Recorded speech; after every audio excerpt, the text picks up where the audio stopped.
Um universo que veio do nada. Lawrence Krauss. Por que a criação sem criador? Pós-fácil de Richard Dawkins. Para Thomas, Patty, Nancy e Robin. Por me inspirarem a criar algo a partir do nada. Prefácio. Sonho ou pesadelo, temos de viver nossa experiência como ela é, e temos de vivê-la acordados. Vivemos em um mundo impregnado pela ciência, tão inteiro quanto real. Não podemos transformá-lo em um jogo apenas escolhendo lados. Jacob Bronowski. Para ser bem honesto desde o início, devo admitir que não simpatizo com a ideia de que a criação exige um criador, base de todas as religiões do mundo. Todos os dias, belos e extraordinários objetos aparecem de repente, de flocos de neve em uma manhã fria de inverno a vibrantes arco-íris que surgem após uma chuva de fim de tarde no verão. Mas ninguém além do fundamentalista mais ardente sugeriria que todo e cada objeto é criado amorosa, meticulosa e, o mais importante, propositadamente por uma inteligência divina. Na verdade, muitos leigos, assim como os cientistas, se deleitam com nossa capacidade de explicar como flocos de neve e arco-íris podem aparecer de forma espontânea com base nas leis simples e elegantes da física. É claro que alguém pode perguntar, e muitos o fazem, de onde vêm essas leis da física? E, mais sugestivamente, quem criou essas leis? Mesmo que essas questões possam ser respondidas, o suplicante, então, perguntará: mas de onde veio isso? Ou quem criou isso? E assim por diante. Eventualmente, muitas pessoas sensatas são levadas à necessidade aparente de uma primeira causa, como Platão, Tomás de Aquino ou a Igreja Católica Romana moderna poderiam colocar, e, assim, supor a existência de um ser divino, criador de tudo que existe e de tudo que vem a existir, alguém ou algo eterno e onipresente.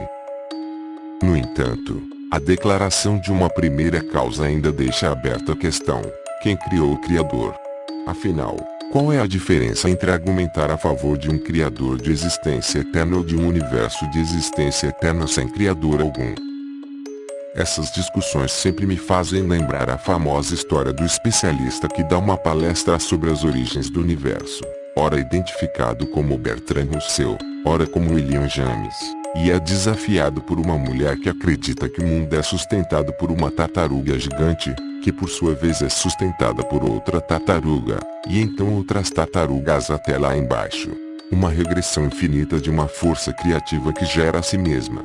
Mesmo uma força imaginada maior que tartarugas, está longe do que quer que tenha dado origem ao universo. Ainda assim, a metáfora da regressão infinita pode, na verdade, estar mais próximo do processo real pelo qual o universo veio a existir do que um único criador poderia explicar. Argumentar que Deus é a origem de tudo pode parecer afastar o problema da regressão infinita, mas aí invoco meu mantra: o universo é como é, quer gostemos ou não. A existência ou não de um criador independe de nossos desejos. Pode parecer difícil ou sem sentido imaginar um mundo sem Deus ou sem propósito, mas só isso não torna obrigatória a existência de Deus. Do mesmo modo, talvez não sejamos capazes de compreender infinitos com facilidade, embora a matemática, um produto da nossa inteligência, lide com eles muito bem, mas isso não quer dizer que infinitos não existem. Nosso universo poderia ser infinito em extensão espacial ou temporal, ou, como Richard Feynman afirmou certa vez, as leis da física podem ser comparadas a uma cebola de camadas infinitas, com novas leis se tornando operacionais conforme exploramos novas escalas. Simplesmente não sabemos. Por mais de 2000 anos, a pergunta por que existe algo em vez de nada tem sido apresentada como um desafio à proposição de que nosso universo, que contém um vasto complexo de estrelas, galáxias, humanos e sabe-se lá o que mais, pode ter surgido sem projeto, intenção ou objetivo. Embora a questão seja geralmente enquadrada de forma religiosa ou filosófica, ela fala, antes e mais importante, sobre o mundo natural. Então, o espaço mais apropriado para tentar resolvê-la é, Antes e mais importante, a ciência. O objetivo deste livro é simples. Quero mostrar como a ciência moderna, em vários aspectos, pode estar abordando o porquê de existir algo em vez de nada. As respostas que temos obtido, de observações experimentais estarrecedoramente belas, assim como de teorias que são a base de grande parte da física moderna, sugerem que algo surgir do nada não é um problema. De fato, algo surgir do nada deve ter sido uma exigência para que o universo viesse a existir. Além disso, os sinais indicam que foi assim que nosso universo deve ter surgido. Enfatizo a palavra deve porque talvez nunca tenhamos informação empírica suficiente para responder corretamente a essa questão, mas com certeza é significativo, pelo menos para mim, o fato de que um universo que surgiu do nada é, no mínimo, plausível. Antes de continuar, quero dedicar algumas palavras à noção de nada, um tópico em que me aprofundarei mais adiante. Aprendi que, ao discutir esse ponto em fóruns públicos, nada chateia mais os filósofos e teólogos que discordam de mim do que a ideia de que eu, como cientista, não entendo nada. Sou tentado a replicar aqui que teólogos são especialistas em nada. O nada, eles insistem, não é nenhuma das coisas que eu discuto. Nada é a não ser, em um sentido vago e mal definido. Isso lembra meus próprios esforços em definir design inteligente quando comecei a debater com criacionistas. Ficou evidente não haver definição clara, exceto dizer o que ele não é. O design inteligente é simplesmente um guarda-chuva unificador para fazer oposição à evolução. Do mesmo modo, alguns filósofos e muitos teólogos definem e redefinem o nada como nenhuma das versões que cientistas descrevem atualmente. Mas aí, na minha opinião, reside a falência intelectual de grande parte da teologia e de alguma parte da filosofia moderna. Claramente, o nada é tão físico quanto o algo, principalmente se for definido como a ausência de algo. Então, cabe a nós entender exatamente a natureza física de ambos. E, sem a ciência, qualquer definição são apenas palavras. Há aproximadamente um século, se alguém descrevesse o nada referindo-se puramente ao espaço vazio, sem entidade material real, não teria contra-argumentação. No entanto, os resultados dos últimos 100 anos nos ensinaram que o espaço vazio, na verdade, está longe do nada inviolável que pressupusemos antes de saber mais sobre como a natureza funciona. Agora, críticos religiosos me dizem que não posso me referir ao espaço vazio como nada, mas sim como um vácuo quântico, para distingui-lo do nada idealizado por filósofos ou teólogos. Que seja. Mas e se quisermos descrever o nada como a própria ausência de espaço e tempo, é suficiente? Mais uma vez, acho que teria sido. Um dia. Por outro lado, conforme devo explicar mais adiante, aprendemos que o espaço e o tempo podem aparecer de forma espontânea, e agora nos dizem que mesmo esse nada não é exatamente o que importa. E dizem que a fuga do nada real exige divindade, assim sendo definido que apenas Deus pode criar algo. Muitas pessoas com quem debati a questão também sugeriram que, se existe um potencial para criar alguma coisa, então não há um estado de nada verdadeiro. E, claro, o fato de haver leis na natureza que forneçam tal potencial nos distancia do verdadeiro reino do não ser. Mas seu argumento que talvez as próprias leis também surgiram espontaneamente, como descreverei que deve ser o caso, isso também não é bom bastante. Porque qualquer sistema do qual as leis possam ter surgido não corresponde ao nada verdadeiro. Tartarugas até lá embaixo. Acho que não. Mas a teoria das tartarugas é atraente porque a ciência está mudando o campo de atuação de forma a deixar as pessoas desconfortáveis.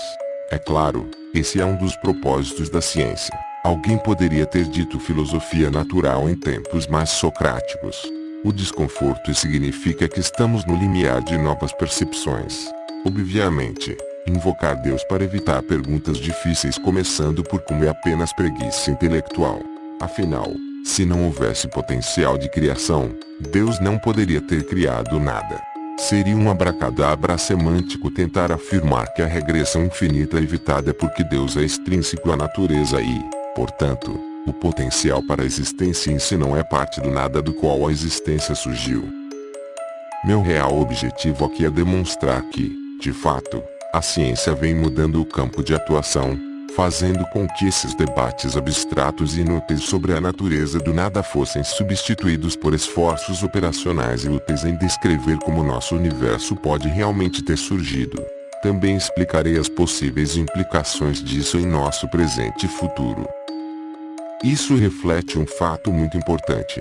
No que diz respeito a entender como nosso universo evolui, a religião e a teologia têm sido, no mínimo, irrelevantes.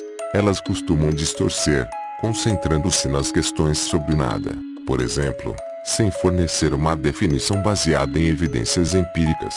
Embora ainda não compreendamos o universo completamente, não há razão para esperar que as coisas mudem a esse respeito. Aliás, espero que um dia isso também se aplique à compreensão de áreas que a religião hoje considera seu território, como a moralidade humana. A ciência tem sido eficaz em promover nossa compreensão da natureza porque o ethos científico é baseado em 3 princípios básicos. 1. Siga a evidência aonde quer que ela o leve. 2. Se alguém tem uma teoria, precisa provar que ela está tão errada quanto certa. 3. O árbitro supremo da verdade é um experimento, e não o conforto que se tira de suas crenças a priori, nem a beleza ou elegância que se atribui aos próprios modelos teóricos. Os resultados dos experimentos que descreverei aqui não são apenas oportunos, mas também inesperados. A tapeçaria que a ciência tece ao descrever a evolução do universo é muito mais rica e fascinante do que quaisquer imagens reveladoras ou histórias criativas que os humanos inventaram. A natureza surpreende mais do que a imaginação humana pode esperar. Nas últimas 2 décadas, uma série de acontecimentos empolgantes na cosmologia, na teoria de partículas e na gravitação mudou completamente o modo de ver o universo, com implicações profundas e surpreendentes para a compreensão tanto de suas origens quanto de seu futuro. Nada poderia, então, ser mais interessante de se escrever sobre. Perdoe a brincadeira. A verdadeira inspiração para este livro não vem nem do desejo de acabar com mitos nem de atacar crenças, mas sim de comemorar o conhecimento, e, junto com ele, o universo absolutamente surpreendente e fascinante no qual o nosso se transformou. Nossa busca nos levará um tour para os confins de nosso universo em expansão, dos primeiros momentos do Big Bang até o futuro distante, e incluirá talvez a descoberta mais surpreendente na física no último século. Na verdade, a motivação para escrever este livro agora surgiu da descoberta que impulsionou minha própria pesquisa científica durante grande parte dos últimos 30 anos. A conclusão impressionante de que a maior parte da energia do universo reside numa misteriosa e hoje inexplicável forma que permeia todo o espaço vazio. Não é um exagero dizer que essa descoberta mudou o campo de atuação da cosmologia moderna. Essa descoberta produziu uma nova sustentação para a ideia de que o universo surgiu do nada. Também provocou uma reavaliação das suposições sobre os processos que podem conduzir à própria evolução, além de incitar a questão de as próprias leis da natureza serem mesmo fundamentais ou não. Cada uma dessas suposições agora tende a fazer com que a discussão quanto ao porquê de haver algo em vez de nada pareça menos obrigatória, se não completamente superficial, como devo descrever.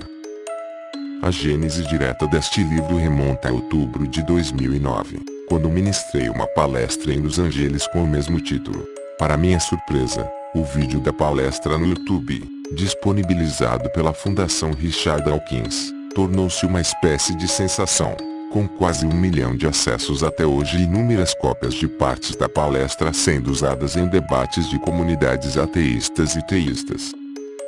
Devido ao grande interesse nesse assunto, e também como resultado de alguns comentários confusos na internet e em várias mídias após minha palestra, pensei que valeria a pena produzir uma versão mais completa que expressei lá. Aqui também posso aproveitar a oportunidade para acrescentar mais comentários aos argumentos apresentados na época, que se concentravam quase completamente nas revoluções da cosmologia que transformaram a imagem que temos do universo, associadas à descoberta da energia e da geometria espacial. Discuto tudo isso nos primeiros 2/3 deste livro.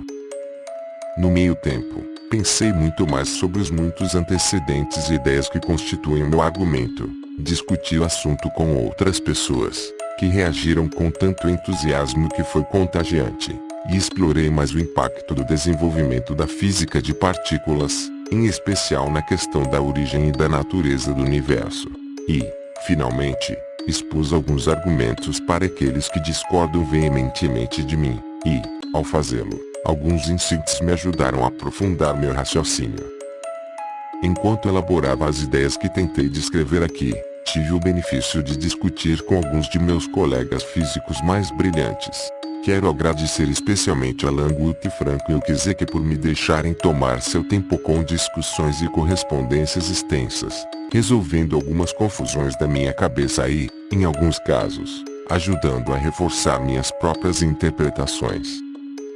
Encorajado pelo interesse de Leslie Meredith e Dominique Confuso, do Movimento Free Press e da editora Simon & Schuster, na possibilidade de um livro sobre o assunto, entrei em contato, então, com meu amigo Christopher Hitchens, que, além de ser um dos indivíduos mais brilhantes que eu conheço, também usou alguns dos argumentos da minha palestra em sua notável série de debates sobre ciência e religião. Christopher, apesar de sua saúde fragilizada, concordou generosa, gentil e corajosamente em fazê-lo. Por esse ato de amizade e confiança, serei eternamente grato. Infelizmente, a doença o venceu, de forma que ficou impossível para ele terminar de escrevê-lo, apesar de seus esforços. Christopher faleceu tragicamente um pouco antes do lançamento deste livro nos Estados Unidos. Eu sinto sua falta, e o mundo ficou mais vazio sem ele. Então, como se isso não bastasse, meu eloquente e brilhante amigo, o renomado cientista e escritor Richard Dawkins, concordou em escrever um pós-fácil. Depois que meu primeiro esboço foi concluído, ele começou a escrever, em curto período de tempo, algo cuja beleza e clareza eram surpreendentes e, ao mesmo tempo, humilhantes. Para Christopher e Richard, então, além de todos os que mencionei anteriormente, meus agradecimentos por seu apoio e incentivo e por me motivarem a, mais uma vez, voltar ao computador e escrever.